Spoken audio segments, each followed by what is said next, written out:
네, 반갑습니다. 네, 우리 옆 사람과 한번 인사해 보도록 하겠습니다. 당신에게 예수의 빛이 있습니다. 빛나십니다. 네. 이스라엘 백성들이 바벨론의 포로로 잡혔다가 돌아올 때의 일입니다. 그들은 애굽에서 탈출할 때와 완전히 다른 상황에 놓여 있었어요. 그들에겐 더 이상 불기둥도 없었고요, 구름 기둥도 없었습니다. 그들 앞서서 그들을 인도하고 계시는 그 영광의 구름도 나타나지 않았어요. 하늘에서 만나도 떨어지지 않았다는 겁니다. 그러니까 그들의 상황은요, 지금 눈에 보이는 하나님의 임재가 전혀 없었다라는 거예요. 근데 성경은요, 그들의 눈에 보이는 임재가 전혀 없었을지라도 하나님은 그들과 함께 계시며 그들을 인도하고 계셨다라고 말씀하시는 줄 믿습니다. 자, 이스라엘 백성들은요, 그 다윗 왕궁의 찬란한 그 권력과 제국의 통치를 잃어버렸어요. 지금 그들은 그저 이방 왕이 다스리는 그 통치와 다스림 안에 살고 있었다라는 겁니다. 그런데 성경은요, 그 이방 왕이 다스리고 있을지라도 하나님께서 여전히 통치하고 계심을 말해주고 있다라는 겁니다. 하나님은요, 원래 이스라엘을 통해서 이 온 세상을 다스리는 것이 하나님의 계획이었습니다. 그런데 이 이스라엘 백성들이 하나님께 불순종하고 하나님의 그 계획을 받아들이지 않자 이 계획은 이 이방 왕들에게로 넘어가게 되었어요. 그래서 예수님이 오시기까지 이 세상의 권력자들이, 이 세상의 통치자들이 계속해서 다스릴 겁니다. 그런데 우리 주님은요, 반드시 다시 돌아오셔서 이 예루살렘으로부터 그분의 온전한 공의와 다스림을 우리에게 나타내어 주실 줄 믿습니다. 주님께서 다스리게 되면요, 그곳에서는 어린아이들이 독사들과 함께 뛰놀고 늑대들이 어린 양과 함께 뛰노는 그 온전한 평화와 더 이상 아픔과 고통이 없고 어떤 치유도 필요 없는 그 온전한 치유와 건강과 샬롬이 이 예수님의 통치로부터 이루어질 줄 믿습니다. 우리는 이 세상에 살면서 그 주님의 궁극적인 통치를 소망하고 갈망하도록 하셨다라는 거예요. 그런데 그 주님이 다시 오시기 전까지 이 땅은 세상의 통치자들이 다스리는 것을 하나님이 허락하셨다라는 겁니다. 그들이 다스리고 있을지라도 하나님께서는 이 바벨론 시대 때처럼 그 이방왕 고레스를 통해서도 하나님의 때가 찼을 때 70년이 차자 이스라엘 백성들이 다시 하나님의 땅으로, 약속의 땅으로 돌아올 수 있도록 인도하시고 섭리하시고 다스리시는 것을 우리에게 보여준다라는 겁니다. 이 바벨론에서 나온 이 이스라엘 백성들의 모습은 지금 우리의 모습과 같아요. 이 바벨론이라는 단어는요, 혼돈이라는 의미를 가지고 있습니다. 우리를 그 혼란과 혼돈, 그 어둠으로부터 건져내셔서 우리를 이 말씀의 빛으로 진리로 인도해 주신 우리 성도들의 모습을 지금 보여주고 있다는 거예요. 지금 우리도 이스라엘 백성들처럼요, 하나님의 어떤 눈에 보이는 구름 기둥도 없고요, 어떤 불 기둥도 없고요, 영광의 구름이 우리 앞을 지나가지도 않는다라는 겁니다. 그러나 성경은 분명히 말하기를 우리의 눈에 가시적인 그 하나님의 임재가 없을지라도 여전히 하나님께서 우리의 삶에 함께 하시고 우리를 인도하고 계시는 줄 믿습니다. 우리도 이 세상 왕이 다스리고 있어요. 교회가 막 세상을 다스리는 게 아니라 세상의 권력자들과 세상의 통치자들이 다스리고 있다라는 거예요. 그들은 부족합니다. 죄가 많아요. 근데 그럼에도 불구하고 그 뒤에서 하나님이 다스리고 계시다라는 거예요. 자, 그럼 하나님이 다스리고 계시다라고 한다면 우리의 역할은 전혀 없는 겁니까? 이 세상이 이상하게 돌아가도 우리의 역할이 전혀 없는 거예요? 아니에요. 이 사도 바울, 이 신약을 살아가는 사도 바울은요, 그도 이 로마의 통치 아래에 있었거든요. 이방 왕 밑에 있었습니다. 근데 그가 교회에게 권면하기를 어떻게 권면합니까? 통치자들과 권세자들을 위해서 기도하라라는 거예요. 우리의 고요한 생활과 단정한 생활과 경건한 생활을 위해 그 통치자들과 권세자들을 위해서 기도하라. 우리가 기도할 때 하나님께서는 그 기도를 응답하시고 하나님의 사람들을 적재적소에 배치하시고 마음을 움직이셔서 그 하나님의 공의와 통치를 우리의 삶 가운데 반드시 드러내어 주실 줄 믿습니다. 자, 지금 이 이스라엘 백성들을 보면요, 이 이방 왕이 있었지만 또한 하나님의 일을 수행할 하나님의 리더들도 세워주시는 것을 볼 수가 있어요. 이 하나님의 사람 스룹바벨과 대제사장 여호수아를 세워주셔서 그들의 삶을 인도하시는 것을 보게 됩니다. 그들은 바벨론 땅에서 더 이상 자신들의 생존만을 위해 살아가는 것이 아니라 이 하나님의 성전을 짓는 소명을 따라 바벨론에서 나왔다라는 거예요. 나온 사람들은 굉장히 소수였습니다. 여전히 그냥 자신들의 생존의 문제를 가지고 바벨론의 털을 잡고 살아가는 사람들도 있었어요. 그런데 하나님의 이 소명 때문에, 자신의 부르심 때문에 이 완전히 황폐해진 자신들의 이스라엘 땅으로 돌아오는 모습을 성경이 우리에게 말해주고 있다라는 겁니다. 그런데 문제는요, 그들이 이런 아무런 어려움이 없었던 게 아니라 그들이 소명을 따라 나아왔지만, 그들의 비전을 따라 나아왔지만 그들이 여전히 어려움과 문제와 방해들을 만나는 모습을 우리에게 말해주는 것을 우리는 보게 됩니다. 아니, 이들이 지금 자신들의 욕심을 따라 사는 게 아니거든요. 그냥 그 땅에 남아있던 것도 아니라 지금 하나님의 비전을 가지고 소명을 이루기 위해 지금 이스라엘 땅으로 돌아왔는데, 그들이 마주했던 현실은 그 적군들이 이 성전 짓는 것을 방해하기 위해서 지금 관리들에게 뇌물을 주고 그 권세자들에게 거짓 고소를 해서 그 공사를 중단하게 하는 그 절망 같은 상황을 이들이 마주했다라는 겁니다. 자, 근데 표면적으로 보면요, 지금 이 성전 짓는 공사가 멈춘 것이 그 거짓 관리들과 뇌물들로 인한 어떤 거짓 고소들 때문에, 그 권세들 때문에, 그 방해들 때문에 공사가 멈춘 것처럼 보입니다. 근데 성경은 궁극적으로 우리에게 이야기해 주는 것은 무엇이냐면, 그 방해 때문이 아니라 이 이스라엘의 리더들이 낙심했기 때문이다라고 우리에게 드러내 준다라는 거예요. 자, 방해와 문제는요, 이 세상 사람들도 동일하게 있어요. 그들도 세상 일을 할 때 어떤 문제나 방해를 만납니다. 그런데 이 성전 공사, 이 비전이 멈춘 이유는 단순히 이 방해가 있었기 때문이 아니라 이 리더들이 낙심했기 때문이다라고 우리에게 말해주고 있다는 거예요. 자, 표면적으로는 어떤 권세가, 나라가, 어떤 통치자가 우리 앞길을, 비전을 막는 것처럼 보여요. 근데 그 궁극적인 영적인 이유를 지금 성경은 우리에게 이렇게 보여줘요. 이 리더들 가운데 이 대제사장 여호수아의 모습을 성경은 이렇게 말합니다.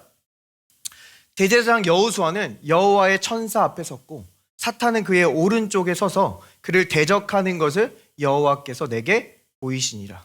여호수아가 더러운 옷을 입고 천사 앞에 서 있는지라. 지금 여기 대제사장 여호수아 앞에 지금 누가 서 있습니까? 사탄이 서 있다라는 거예요. 사탄이 서서 그를 참소하고 정죄하고 비난하고 대적하고 있는 모습을 우리에게 보여준다라는 거예요. 지금 대제사장 여호수아 어떤 옷을 입고 있어요? 더러운 옷을 입고 있는 장면을 우리에게 보여줍니다. 여호수아는 지금 그 정죄를 받아들이고 그 참소를 받아들이고 의의 옷, 정결한 옷이 아니라 그 자기 정죄감에, 자기 죄책감에 더러운 옷을 입고 서 있는 모습을 보여준다라는 거예요. 우리 저번 주까지 레위기 잘 공부했잖아요. 우리가 알 수 있듯이 이 대제사장이 더러워지고 하나님께 안 받아들여지게 되면 어떻게 합니까? 이스라엘 민족 전체가 안 받아들여지게 된다라는 거예요. 지금 이 대제사장 여호수아, 이 리더가 사단의 참소, 그 정죄를 받아들임으로, 더럽혀짐으로 지금 이 성전 공사가 중단되었다라는 그 궁극적인 이유를 우리에게 말해주고 있다는 겁니다. 이스라엘의 영광이 이전 같지 않네. 내가 리더인데 내가 너무 부족하네. 지금 우리 상황을 내가 어떻게 해결할 수가 없네. 이런 자기 정죄감과 비난, 그것은 사단으로부터 온 것인데 그 비난을 받아들임으로 말미암아, 이 더러운 옷을 입고 입음으로 말미암아 지금 그것이 물리적인 방해와 대적들을 일으키고 있음을 성경이 우리에게 보여준다는 겁니다.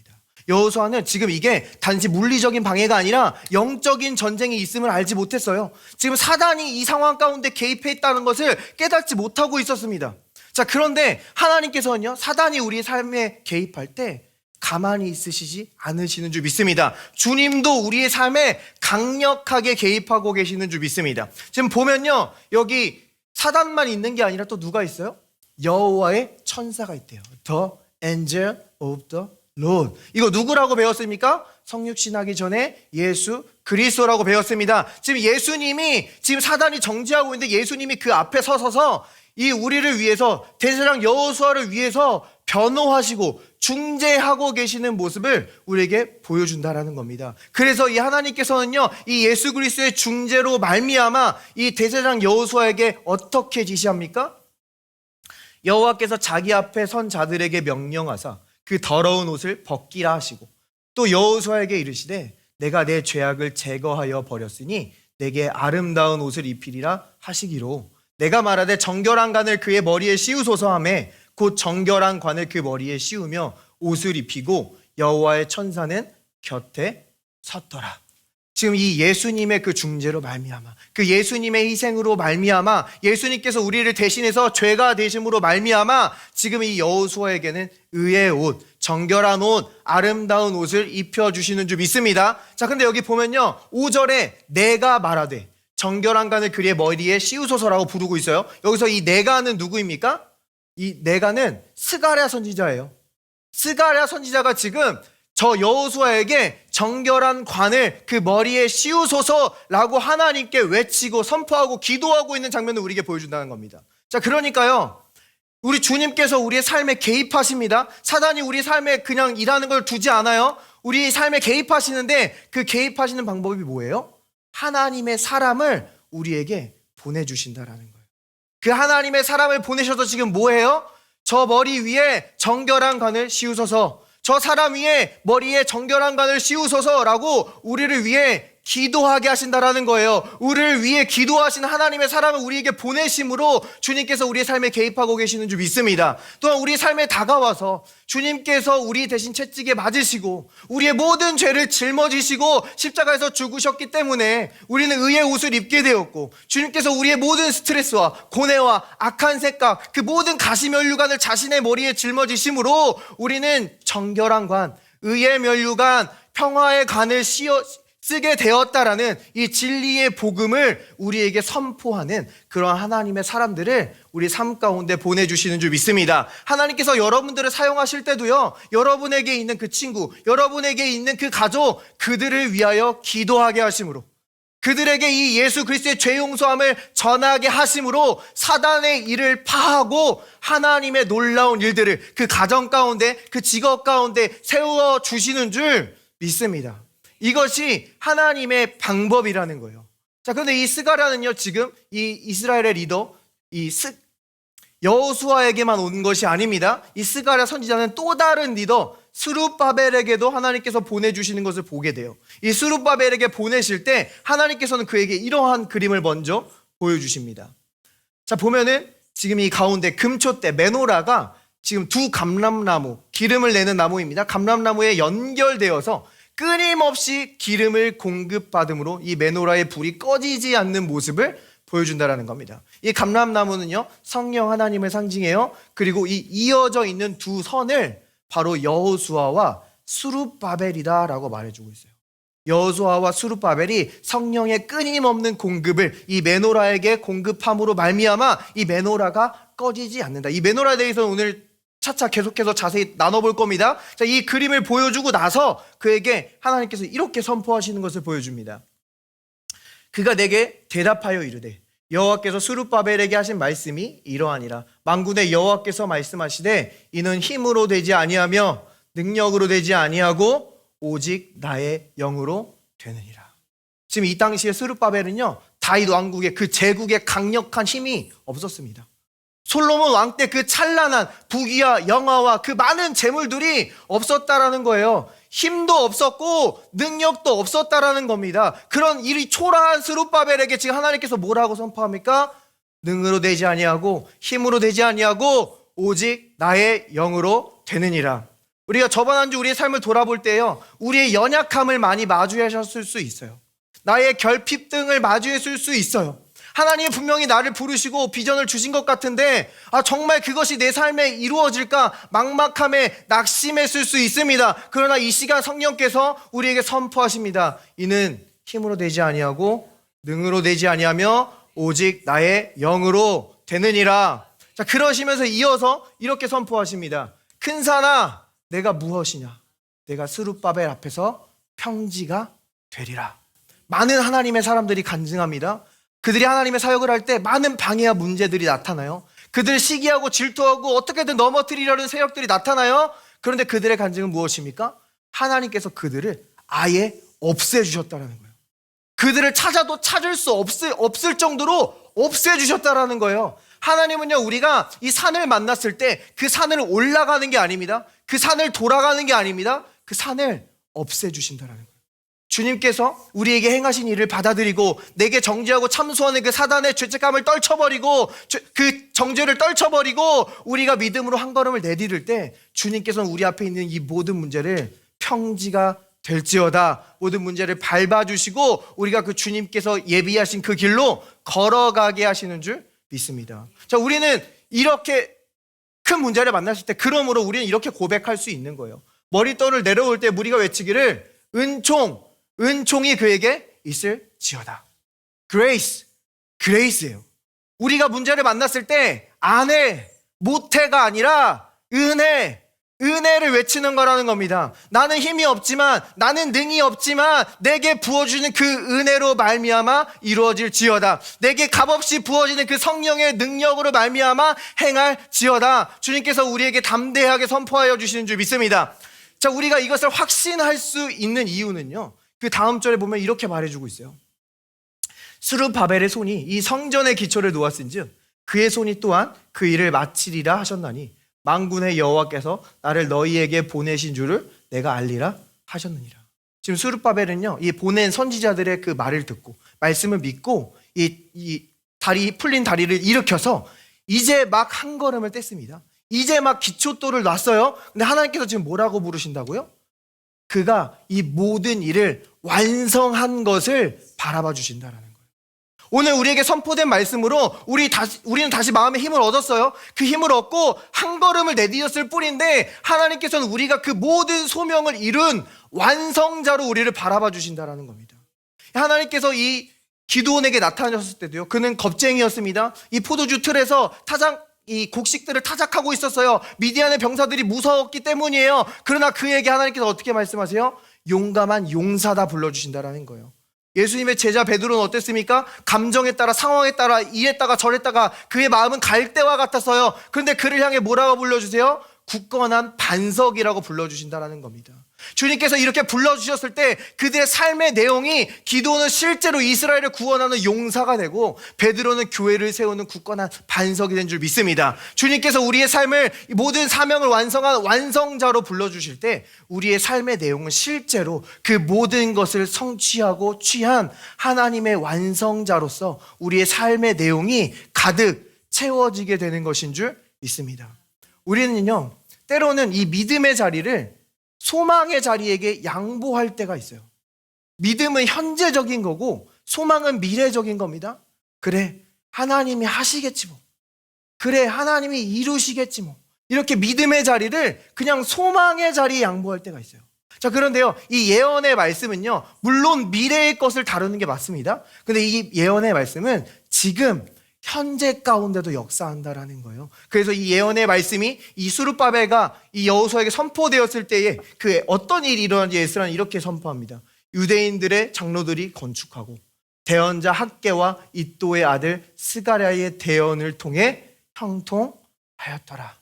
이 예언의 말씀이 그들에게 선포될 때요, 물론 이 최종적으로 나중에 미래의 결과가 나타났지만 그들에게 이 말씀이 선포될 때 그 현재의 지금 그들의 마음은 힘을 얻었고 그들은 지금 기초돌을 놓을 수 있게 되었으며 그들의 방해하던 정권은 바뀌고 오히려 방해하던 정권이 아니라 그 이방 왕의 공급으로 말미암아 이 하나님의 성전이 지어질 수 있는 그 하나님의 놀라운 역사가 현재 가운데 이루어졌다는 거예요. 오늘 선포되는 말씀은요, 여러분의 미래에만 있는 게 아닙니다. 지금 여러분에게 새로운 힘을 주시고 지금 여러분의 문제를 밟아주시고 지금 여러분이 걸어갈 수 있는 하나님의 놀라운 구원의 역사를 이 현재 가운데 여러분의 삶 속에 나타내 주실 줄 믿습니다. 오늘은 계속해서 우리가 이 사명자의 길을 걸어가는 이 사명자의 삶에 관해서 좀 더 묵상해 봤으면 좋겠어요. 자, 지금 이 사명이 있었지만 지금 이 하나님의 길을 걸어가다가 낙심한 이 스룹바벨과 이 여호수아에게 하나님이 어떤 그림을 보여줬다고 했어요?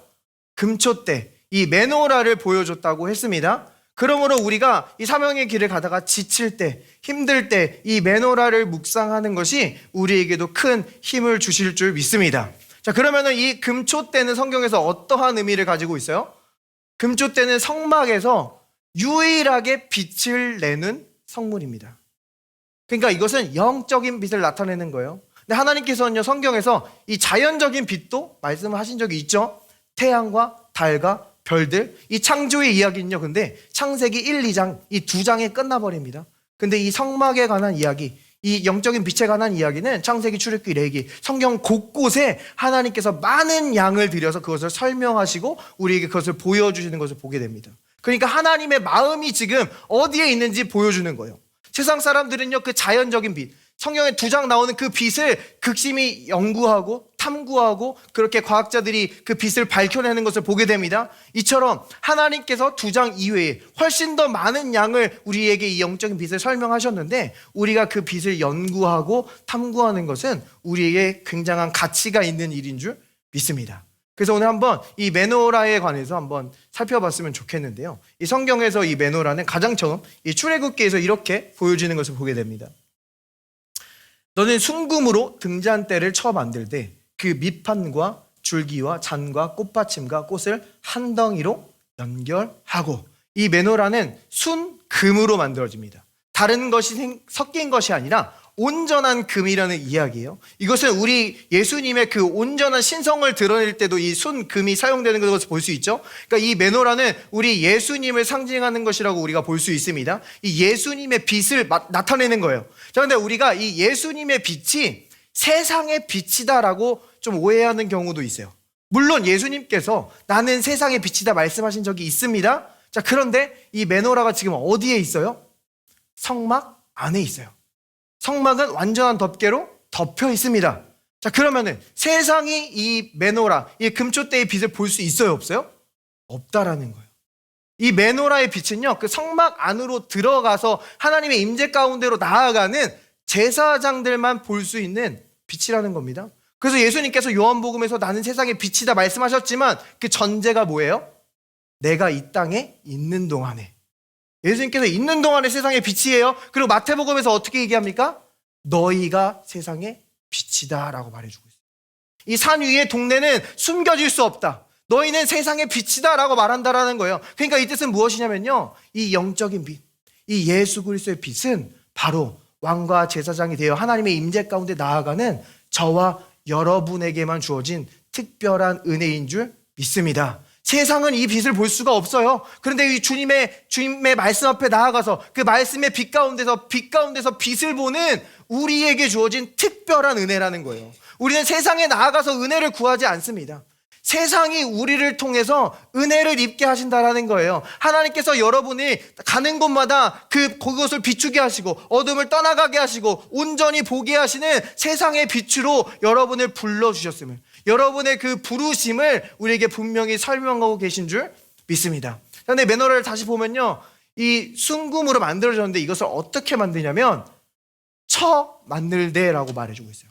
쳐서 만드는 겁니다. 영어로 보면 beaten work이라고 나와 있어요. 이것이 바로 메노라의 특징이에요. 다른 성물들을 보면요, 예를 들어 휘장은 skillful work이에요. 그러니까 어떤 기술적인 솜씨, 혹은 이 대제사장의 의복을 살펴보면요, embroidered work, 그러니까 약간 수놓는 솜씨, 이것을 나타낼 때 쓰이는 거예요. 근데 이 메노라의 특징은 beaten work이라는 거예요. 쳐서 만든다. 자, 그런데 이 메노라가요, 우리 주님을 상징하기도 하지만 성경에서 메노라는 또 무엇을 상징합니까? 우리 교회를 나타내기도 해요. 요한계시록에 보면 7 금초대는 7 교회로 나타나 있고 그 사이에 우리 예수님이 있는 것을 우리에게 보여줍니다. 또한 이 교회를 예수님께서 우리의 신부로 삼아주셨어요. 예수님이 신랑 되시고 우리를 신부로 삼아주셨어요. 근데 하나님께서 이 아담 신랑을 만들고 나서 하와 신부를 만들 때 어떻게 하셨습니까? 그의 갈빗대를 취해서 만드십니다. 여기서 갈빗대라는 표현은 정확한 표현은 아니고 그 원어적인 뉘앙스가 사이드예요. 옆구리를 통해서 만들었다라고 표현하는 거예요. 자, 근데 여기 이 메노라 사진 한번 보면요, 이 금초대가 있는데 지금 정중앙 가운데 그 옆구리로부터 가지가 나오고 있는 모습을 보입니다. 이 예수님의 그 옆구리로부터 신부 대신 우리 교회를 만들어 주시는 모습을 우리에게 보여준다라는 거예요. 그러므로 여러분이 교회로 존재하기 위해서 우리 예수님은 맞으셔야 한다는 것을 우리에게 나타내고 계신 줄 믿습니다. 여러분이 이 교회로 부르심을 받기 위해서, 이 세상에 빛이 되기 위해서 예수님은 십자가에서 우리의 모든 죄를 지시고 창에 찔리시고 그 몰골이 아름다운 흠모할 만한 것이 전혀 없게 완전히 망가지셨으므로, 그 주님께서 대가를 치르셨으므로 여러분이 이 세상에 빛이 되는 교회로 존재할 수 있게 되는 줄 믿습니다. 이 빛으로 존재한다는 의미는요, 일이 아니에요. 이 빛이 비추는 거는 일이 아닙니다. 빛이 그냥 존재하는 거예요. 어두움 가운데 빛이 그냥 존재할 때 그 모든 어두움은 사라집니다. 여러분이 이 세상 가운데 나갈 때 그곳의 어두움은 떠나가고 악한 계획은 무너지게 돼 있다는 거예요. 여러분이 그곳에 존재할 때 그곳의 분위기와 무드는 완전히 바뀝니다. 우리가 모임을 할 때도 이 빛이 있는 사람이 오면 그곳 가운데, 모임 가운데, 대화 가운데 그 플로우가 완전히 바뀌는 것을 우리는 경험할 수 있게 된다는 거예요. 여러분이 이렇게 빛으로 세상을 비추는 교회로 존재하기 위해서 주님께서 그분의 생명으로 그의 대가를 치러주신 줄 믿습니다. 이 메노라의 특징을 보면요, 이렇게 설명해요. 이쪽 가지에 살구꽃 형상의 잔색과 꽃 받침과 꽃이 있게 하고, 저쪽 가지에도 살구꽃 형상의 잔색과 꽃 받침과 꽃이 있게 하여 등잔대에서 나온 가지 6을 갖게 할지며, 등잔대 줄기에는 살구꽃 형상의 잔넷과 꽃 받침과 꽃이 있게 하고. 좀 말이 어려울 수 있는데요, 쉽게 하자면요, 이 메노라 이 자체가 원래 이 아몬드 트리 모양을 본딴 겁니다. 한글 성경에는 살구꽃이라고 되어 있는데 원어적인 의미는 이 아몬드 꽃이에요. 아몬드 나무꽃. 이 이스라엘에서 이 아몬드 나무는요, 겨울이 지나고 나서 가장 빨리 꽃을 피는 나무예요. 그러니까 이 아몬드 나무는 부활을 상징하는 나무입니다. 그래서 이 아론의 쌍난 지팡이도 이 아몬드 나무로 되어 있는 것을 보게 됩니다. 그래서 이 아몬드 나무가 지금 이 메노라의 양쪽 3개에는 3개씩만 있는데 가운데에는 그 꽃이 4개 있다라는 것을 지금 이 구절이 우리에게 말해주고 있는 거예요. 그러니까 이 가운데는 이 양쪽보다 훨씬 뛰어나고 탁월한 존재임을 드러내주고 있는 겁니다. 그러니까 우리의 존재는요, 우리보다 뛰어나고 탁월하신 예수 그리스도가 우리 중심에 있음을 보여주고 계신 줄 믿습니다. 우리 교회의 중심은 예수 그리스도라는 거예요. 우리는 예수를 높일 때 예수께서 우리 교회를 높이 들어 사용하여 주시는 줄 믿습니다. 민수기에도 보면요, 이 모든 촛불이 가운데 이 불을 비추도록 되어 있는 것을 보여줘요. 그러니까 우리의 삶의 소명이요, 나의 업적을 드러내고 나의 성취, 나의 실력을 드러내는 것이 우리 삶의 목적이 아니라 예수 그리스도의 영광을 드러내는 것이 우리의 삶의 목적임을 우리에게 말씀해주고 계신 줄 믿습니다. 예수님이 우리의 삶의 중심에 있을 때, 그분이 우리의 삶의 우선순위에 있을 때 모든 것이 맞아떨어져서 정상적으로 돌아가고 우리의 삶의 가치와 이유가 생긴다는 것을 우리에게 보여주는 거예요. 우리의 결혼, 우리의 가정, 우리의 직업, 우리의 비전, 이 모든 것들이 주님의 영광을 위한 목적을 가질 때 정상적으로 작동되며 우리가 그 목적을 이룰 때 이 모든 것들이 남용될 수밖에 없음을 우리에게 말해준다는 겁니다. 특별히 이 직업과 이 돈 버는 것에 관해서 한번 생각해 봤으면 좋겠어요. 우리가 직장에 나가서 일할 때 우리는 단순히 돈을 위해 일하는 게 아닌 줄 믿습니다. 직장 상사의 눈치를 보기 위해 하는 게 아니에요. 우리는 주를 위해 일하는 것인 줄 믿습니다. 주께 하듯 일하는 것인 줄 믿습니다. 자, 그런데 요즘 풍토를 보면요, 단순히 일의 가치를 떠나서 그냥 빠르게 재물을 얻고 빠르게 돈을 얻는 것에 심취해 있는 모습을 보여줍니다. 누가 어떤 주식으로 빠르게 돈을 벌었대, 또 어떤 사람이 어떤 방법으로 빠르게 돈을 얻을 수 있었대. 그런 것에 현혹되어서 이렇게 휩쓸려가는 세상의 문화를 우리는 너무나 쉽게 관찰할 수 있다는 거예요. 근데 잠언에 보면요, 악한 눈을 가진 자는 재물을 얻기에 급하고 빈곤이 자기에게 찾아오는 것을 보지 못한다라고 말해주고 있어요. 빠르게 재물을 얻으려는 것은 악한 눈을 가진 것이라고 말하고 그 결과는 결국 빈곤이라고 우리에게 분명히 말씀하고 계신 줄 믿습니다. 그런데 잠언에서는 또 다르게 부지런한 손은 부하게 되고 라고 말해주고 있어요. 그러니까 여러분이요, 이 세상에 나가서 여러분에게 주신 그 하나님의 은사와 디자이어를 따라서 정말 행복하고 진정성 있게 일할 때 이 세상은 여러분을 주목할 수밖에 없게 되는 줄 믿습니다. 사실 세상은 그런 사람을 원하고 있어요. 이 세상의 그 많은 다양한 가치 가운데 정말 진정성 있게 일하는 선생님, 정말 진정성 있게 일하는 의사 선생님, 정말 진정성 있게 일하는 그 음식점, 정말 깨끗한 재료를 사용하고 우리가 진정성 있게 음식을 먹을 수 있게 준비하는 그러한 사람들, 그러한 가게들, 그러한 사업들을 세상도 바라고 있다는 겁니다. 그래서 이 요셉도요, 그가 만지는 것마다 형통했듯이 여러분이 이 하나님께서 주신 은사와 디자이어를 가지고 나아갈 때 여러분이 하는 모든 것은 형통하게 되고 여러분 안에 있는 그 빛을 숨길 수 없게 되는 줄 믿습니다. 우리의 결혼도 마찬가지예요.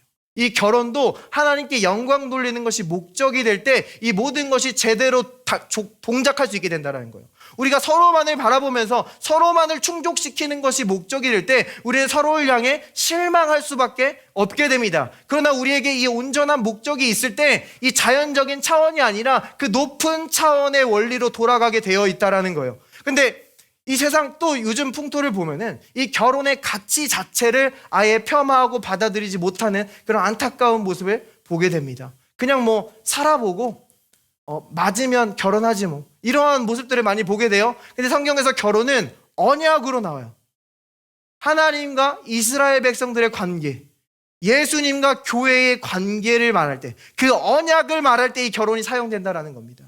자, 이게 언약이라는 말은요, 예수님께서 우리에게 내가 다시는 너를 버리지 아니하리라 약속한 이 언약 안에 있다는 말이에요. 그런데 내가 그냥 살아보고 결혼하지 뭐 이러한 태도는 우리가 완전히 상처받을 준비를 끝낸 것인 줄 믿습니다. 왜냐하면요, 우리가 삶의 파도 가운데 우리가 서로를 버릴 만한 이유가 수천 가지 수백 가지 그 삶의 파도가 우리의 삶 속에 계속해서 몰려온다라는 말입니다. 언약이 없으면 우리는 언제든지 버려질 수 있다라는 그 두려움 가운데, 그 불안함 가운데 살아갈 수밖에 없다라는 거예요. 그래서 주님께서는 우리에게 언약을 해주신 거예요. 내가 다시는 너를 떠나지도 버리지도 않으리라. 이 예수 그리스도가 우리의 결혼의 중심에 있을 때, 우리 가정의 중심에 있고 이 예수님께서 우리의 온 존 전제를 완전히 받아주시는 그 사랑을 받을 때 우리의 결혼도, 우리의 가정도 하나님께 영광 돌릴 수 있는 가정으로 사용될 수 있는 줄 믿습니다. 자, 또 메노라의 특징을 보면요, 이 메노라의 부속품을 이렇게 설명하고 있는 것을 보게 돼요. 그 불집게와 불똥 그릇도 순금으로 만들지니.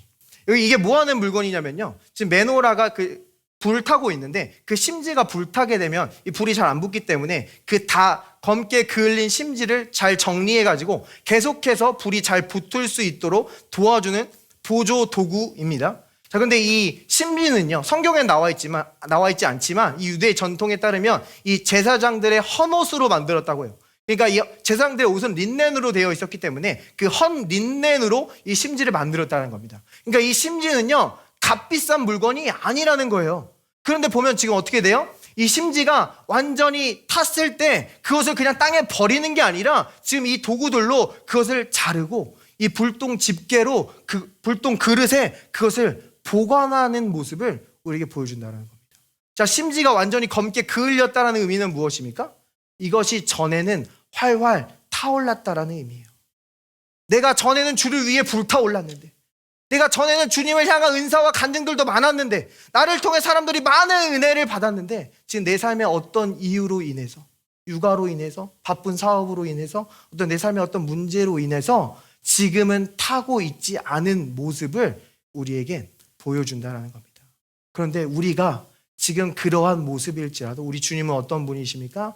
상한 갈 때 꺾지 않으시며 꺼져가는 심지를 끄지 않으시며 승리할 때까지 우리를 인도하시는 분인 줄 믿습니다. 지금 주님은요, 지금 우리가 타고 있지 않더라도 그 과거에 주님께 타올랐던 마음, 주님께 행했던 그 작은 행동들과 그 모든 생각들을 버리는 게 아니라 그것을 지금 모아서 그분의 가슴에 고이 간직하고 계시는 줄 믿습니다.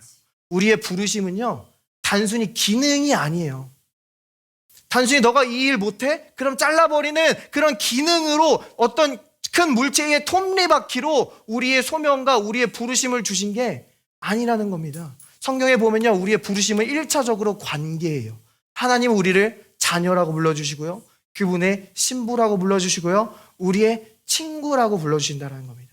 우리의 1차적인 부르심은 그 관계 가운데로 들어가서 그분과 친밀한 관계를 누리는 것이 우리의 1차적인 부르심인 줄 믿습니다. 우리 가족 간의 관계를 보세요. 우리의 자녀가 세상에 나가서 뭔가 제대로 역할을 못해서 욕먹고 또 누가 놀리고 화낸다고 할지라도 그 자녀는 우리에게 가장 소중한 자녀인 줄 믿습니다. 이 자녀를 사랑할 수 있는 것은 내가 가장 잘 사랑할 수 있다는 거예요. 하나님과의 관계 속에서도 마찬가지라는 겁니다. 그래서 여러분들이 이 세상에 보냄받을 때도요, 여러분은 그 관계 안에서 보냄받는 거예요. 여러분은 어떤 사람의 남편으로, 어떤 사람의 아내로, 어떤 사람의 딸로, 어떤 사람의 아들로 보냄받았고 그 자리는 다른 누군가가 대체할 수 없다라는 겁니다. 여러분이 그 자리에서 사랑할 때 어떤 기능과 퍼포먼스를 쫓는 사람보다 사랑하는 사람의 퍼포먼스를 따라올 수 없는 줄 믿습니다. 여러분이 그곳에서 사랑할 때 오히려 교회의 퍼포먼스는 더 좋아지고 하나님의 영광이 더욱더 드러난다라는 거예요. 여러분의 1차적인 부르심은 하나님과의 친밀한 관계이고 여러분에게 주신 그 사랑하는 가족들과 동료들과의 관계 안에서 사랑하는 자들로서 주님께 사랑받는 자로서 부름받은 줄 믿습니다. 여러분이 그 사랑을 나눌 때, 그 사랑을 가지고 존재할 때 옆에 있는 동료와 가족들이 지금 빛을 비추지 못하고 연기만 나고 있을지라도 여러분의 그 빛으로 말미암아 다시 그 분도 빛으로 활활 타오르게 될 수 있는 줄 믿습니다. 이것이 지금 이 금초대를 통해서 우리에게 주신 어떤 주님의 그 소명 가운데 있는 은혜들을 지금 우리에게 분명히 보여주는 거예요. 자, 근데 아까 이 스룹바벨이 이 금초대를 보고 나서 그 다음에 한 행동이 뭐라고 나와 있었어요? 금초대를 보여주시고 나서 스룹바벨은 성전을 지었다라는 겁니다. 이 의미는 뭐냐면요, 이 성전과 성막의 의미는 또 다릅니다. 자, 이 성전은요 성막보다 2배가 커요. 높이는 3배가 큽니다. 그리고 이 성막은 그냥 흙바닥에 있어요. 제사장들은 흙바닥을 밟으며 사역했습니다. 근데 성전의 이 단면도를 보면은 완전히 금으로 덮여 있어요. 그러니까 대제사장이 사역할 때 그는 금 위를 걸었다는 겁니다.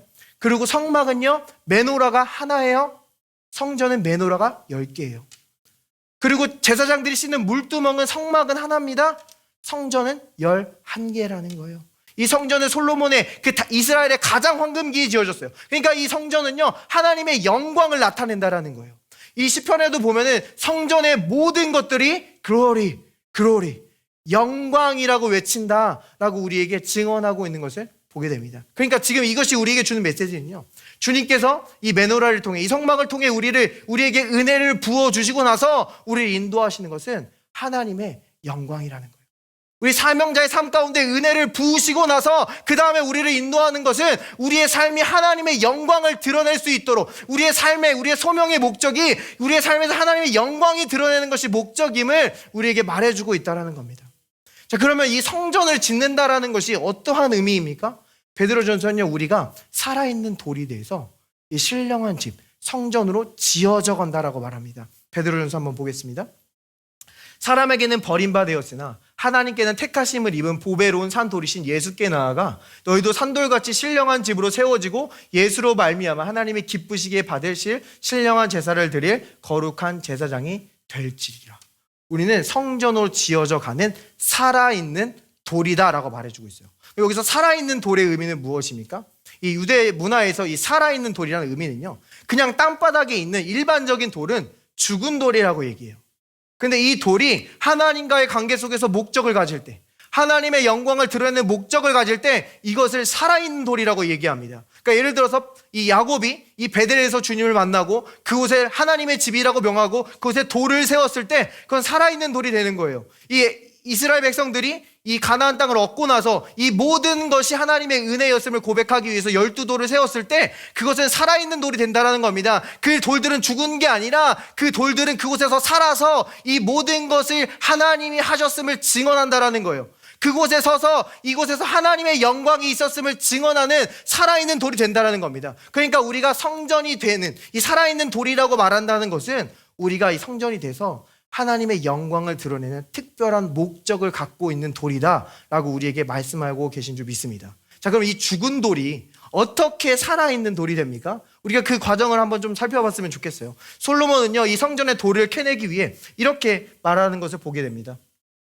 이에 왕이 명령을 내려 크고 귀한 돌을 떠다가 다듬어서 성전의 기초석으로 놓게 하매. 자, 솔로몬은요, 지금 돌을 뜨는데 어떤 돌을 뜨고 있다고 말해요? 크고 귀한 돌. 자, 그러니까 여러분은요, 크고 귀한 돌인 줄 믿습니다. 그냥 돌이 아니라 예수의 생명으로 산 값비싸고 크고 귀한 돌인 줄 믿습니다. 그런데 이 돌을 지금 어디서 뜨는 거예요? 이 예루살렘의 채석장을 가보면 이러한 먼저 이 돌의 모양을 보면요, 이거 크고 귀한 돌로 이렇게 되어 있는 것을 볼 수 있어요. 정말 큽니다. 이것은 지금 이 헤롯 성전에서 나온 돌이에요. 이 디도 장군이 AD 70년에 이 헤롯 성전을 불태울 때 그곳 가운데 성전에 있는 금이 녹아서 그 돌 사이에 다 끼니까 그 금을 캐내기 위해서 돌을 다 파내서 던져버린 것을 이 초대 역사가 요세푸스는 그의 유대 전쟁사에서 증언하고 있는 것을 보게 됩니다. 예수님께서 돌 하나도 돌 위에 남지 않겠다라는 그 예언의 말씀이 이루어진 것을 우리에게 보여주는 거예요. 근데 이 헤롯 성전도 솔로몬 성전 터 위에 지어졌기 때문에 우리는 이 돌들을 통해서 그 솔로몬 성전의 그 돌의 크기를 유추해 볼 수 있는 겁니다. 자, 그러면 이 돌이 어디에서 왔습니까? 그 채석장의 모습을 이렇게 보여줘요. 지금 보면은 이 큰 동굴 안에 돌들이 반듯하게 잘려나간 모습을 우리에게 보여줍니다. 이 큰 동굴 안에서 이 돌들을 캐내 오게 되는데요. 지금 그 모습을 성경에 어떻게 증언하냐면 이 성전은 건축할 때에 돌을 그 뜨는 곳에서 다듬고 가져다가 건축하였으므로 건축하는 동안에 성전 속에서는 방망이나 도끼나 모든 철 연장 소리가 들리지 아니하였으며. 자, 그러니까 성전을 막 짓고 있습니다. 근데 지금 아파트를 짓는 것처럼 어떤 소음도 들리지 않았다라는 거예요. 잠잠했어요. 고요했어요. 안식이 넘칩니다. 그런데 성전은 지어지고 있었다라는 거예요. 자, 하나님의 안식을 받아들이지 못하는 세상은요, 이 안식을 멈추는 것이고 후퇴하는 것처럼 생각됩니다. 근데 하나님은요, 이 안식함을 통해서 우리를 세우시고 앞으로 나아가게 하신다라는 거예요. 세상은 하나님을 신뢰하지 못함으로 조급합니다. 이것도 해야 되고 저것도 해야 되고 이것을 하지 않으면 난 뒤처질 거야. 불안해합니다. 스트레스 받아요. 더 예민해진다고. 그런데 하나님께서 우리를 세우시는 방법은 안식을 통해서 우리를 세워가신다라는 겁니다. 지금 벌써 12월 달입니다. 이 올 한 해가 거의 다 지났는데 이 마지막 달 우리는 더욱더 안식함으로 하나님과 시간을 보내길 원합니다. 우리가 이 안식함으로 주님과 시간을 보내는 것이 때로는 실용적이지 않게 느껴져요. 때로는 이게 무슨 의미가 있나 느껴집니다. 그런데 여러분이 안식할 때 하나님께서는 내년에 그 여러분의 삶의 일들을 더욱더 진보시켜 주실 줄 믿습니다. 자, 그런데 어쨌든 이 돌들이 이제 밖으로 나오게 돼요.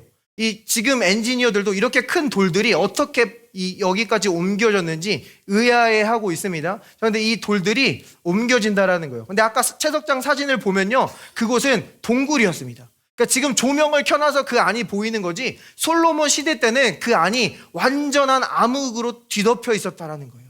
그러니까 지금 주님께서 우리를 그 암흑 가운데서, 흑암 가운데서 지금 목적이 있는 돌로 빛으로 옮겨주시는 것을 우리에게 보여주고 있다는 겁니다. 자, 그런데 보면요, 이 돌들이 혼자 나올 수 있어요? 없다라는 거예요. 율법은 이것과 같아요. 지금 이 돌들에게 십계명을 새겨놓고 너 이 10칸만 움직여봐. 그럼 너는 빛으로 나올 수 있어 라고 말하는 것과 같다라는 겁니다. 아니요, 우리는 어둠에서 혼자 나올 수 없습니다. 누군가가 이 거대한 돌들을 큰 노력을 통해서, 큰 수고를 통해서 옮겨야만 했다라는 거예요. 이것은 회개의 의미를 우리에게 분명히 보여줍니다. 누가복음 15장에서 99마리의 양을 내버려 두고 그 한 마리 길 잃은 양을 찾으러 가셔서 그를 어깨에 메고 다시 돌아오는 목자의 모습을 우리는 떠올려 볼 수 있다라는 거예요. 회개는 뭐예요? 그 목자가 우리를 메고 갈 때 메고 가도록 허락하는 것. 주님께서 우리를 흑암에서 꺼내 주실 때 그분의 수고로, 그분의 십자가 고난으로, 그분의 큰 그 인내로, 그분의 큰 아픔으로 우리를 짊어주시고 빛으로 옮기실 때 아멘 하는 것이 우리의 회개인 줄 믿습니다. 주님께서는 이렇게 우리를 어둠에서 빛으로 꺼내주셨다라는 거예요. 그런데 이 빛으로 꺼내주신 것을 베드로전서는 이렇게 선포합니다. 그러나 너희는 택하신 족속이요 왕같은 제사장들이요 거룩한 나라요 그의 소유가 된 백성이니 이는 너희를 어두운 데서 불러내어 그의 기이한 빛에 들어가게 하신 이에 아름다운 덕을 선포하게 하려 하심이라. 우리를 이 어두운 가운데서 불러내서 빛으로 들어가게 하신 그 목적을 지금 뭐라고 말해주고 있어요? 우리를 그 부르신 분의 아름다운 덕을 선포하기 위해서, 그분을 찬송하기 위해서, 그분의 영광을 드러내기 위해서 우리를 불러주셨다는 겁니다. 자, 근데 여기서 우리가 그분의 영광을 드러낸다는 것이 나의 업적과 나의 성취를 드러내는 게 아니에요. 그러면 우리가 그분의 영광을 드러내려고 하면 스트레스를 받을 수밖에 없습니다. 그런데 지금 이 영광이 무엇을 말하는 것을 이 성전의 구조를 통해 우리는 분명히 알 수 있어요. 이 돌은요, 그냥 이 돌로 남지 않았습니다. 솔로몬이 이 돌 위에 작업하는 것을 이렇게 보여줍니다. 성전 안에 입힌 백향목에는 박과 핀 꽃을 아로새겼고 모두 백향목이라 돌이 보이지 아니하며. 돌이 보이지 아니하며. 돌이 보이지 않도록 백향목으로 완전히 덮었다는 거예요. 여기 성경에서 이 백향목 나무는요, 썩지 않는 나무입니다. 그래서 이 레바논의 백향나무는 지금 1000년 이상 살아가고 있는 나무를 우리는 발견할 수가 있어요. 이 백향목은 품고 있는 그 오일 때문에 해충이 그에게 들어오지 못해요. 그리고 오히려 이 백향목으로 그 벌레들을 쫓아낼 수가 있다는 거예요. 우리 온전하신 예수님의 모습을 드러냅니다. 죄와 부정함이 들어오지 못하고 예수님께 닿은 자들이 나병이 치료받고 병자들이 살아나는 놀라운 생명을 전파하는, 온전함을 전파하는 예수님의 모습을 보여주고 있다는 거예요. 그러니까 우리 돌이요, 우리 본성인 돌로 남는 게 아니라 백향목으로 완전히 덮였다는 거예요. 예수로 완전히 덮여 있다는 거예요. 자, 그런데 백향목뿐만이 아닙니다. 그 위에 또 덮여요. 온 성전을 금으로 입히기를 마치고 내소에 속한 제단의 전부를 금으로 입혔더라. 백향목으로 덮이고 예수의 온전함으로 덮이고 완전히 덮여서 우리의 육신의 본성이 보이지 않고 주님은 우리를 영광의 모습으로 바라봐 주시는 줄 믿습니다. 자, 근데요, 이게요, 성전 내부의 모습이에요. 외부에서는 돌이 여전히 보인다는 겁니다. 세상은요, 여전히 우리를 비판하고 정죄할 수 있어요. 우리의 연약함이 드러나고 실수가 나타날 때마다 우리를 정죄하며 다가올 수 있어요. 그리고 우리의 성공의 이유를 우리의 본성에서 찾을 수 있어요. 저 사람 열심히 해서 그래? 저 사람 스펙 좋아서 그래? 저 사람 금수저라서 그래? 우리의 어떤 육신의 본성에서 성공의 이유를 찾을 수 있어요. 그러나 우리는 그 비밀을 알고 있습니다. 주님께서 우리를 흑암에서 건져서 빛으로 인도하셨기 때문에, 우리에게 특별한 목적을 주셨기 때문에, 우리를 예수로 완전히 덮어주셨기 때문에 우리의 삶 속에서 예수 그리스도의 영광이 선포될 수 있는 것인 줄 믿습니다. 여러분은 이미 어둠에서 빛으로 나왔어요.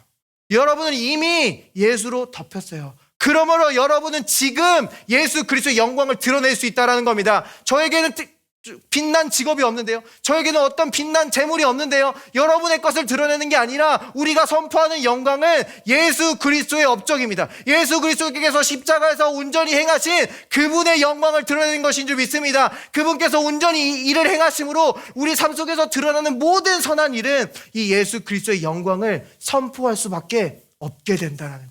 자, 그러므로 우리 교회는요, 우리 가족은요, 우리 동료들은요, 서로를 향해서 예수로 완전히 덮인 모습을 서로가 바라봐 주는 것인 줄 믿습니다. 세상처럼 이 육신의 본성을 보며 비판하고 정죄하는 것이 아니라 예수로 덮여서 영광스럽게 된 모습을 서로가 바라봐 주고 말해주고 격려할 때 우리가 서로 연결되어서 하나님의 영광을 더욱 담대히 선포하는 이 세상의 빛인 교회로 세워져 갈 줄 믿습니다.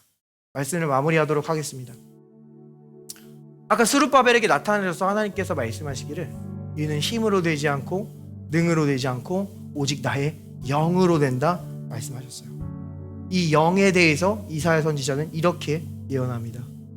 이새의 줄기에서 한 싹이 나며 그 뿌리에서 한 가지 가지가 나서 결실할 것이요 그의 위에 여호와의 영 곧 지혜와 총명의 영이요 모력과 재능의 영이요 지식과 여호와를 경외하는 영이 강림하시리니.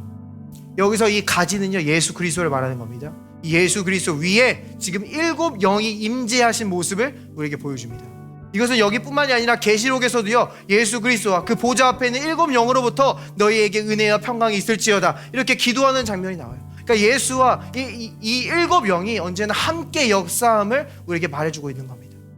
우리가 이 예수님의 몸된 교회로서 예수 그리스도의 영광을 드러내기 위해서 이 7 영의 역사가 반드시 필요한 줄 믿습니다. 오직 영으로만 되는 것인 줄 믿습니다. 그러므로 이 시간 우리에게 이 7 영이 충만하게 그 기름 부으심이 부어지길 함께 기도했으면 좋겠어요. 그런데 지금 이 7 영 중에 초점을 맞추고서 하는 것은 여기 이 재능의 영입니다. 이건 다른 역본에서 능력의 영이라고 말하는 거예요. 이 능력의 영이 우리 삶에 어떻게 작동합니까? 이 사도 바울은요, 이렇게 에베소 교회를 향해 이렇게 기도한 적이 있어요. 그 영광의 풍성함을 따라 성령으로 말미암아 너희 속사람을 능력으로 강건하게 하시오며.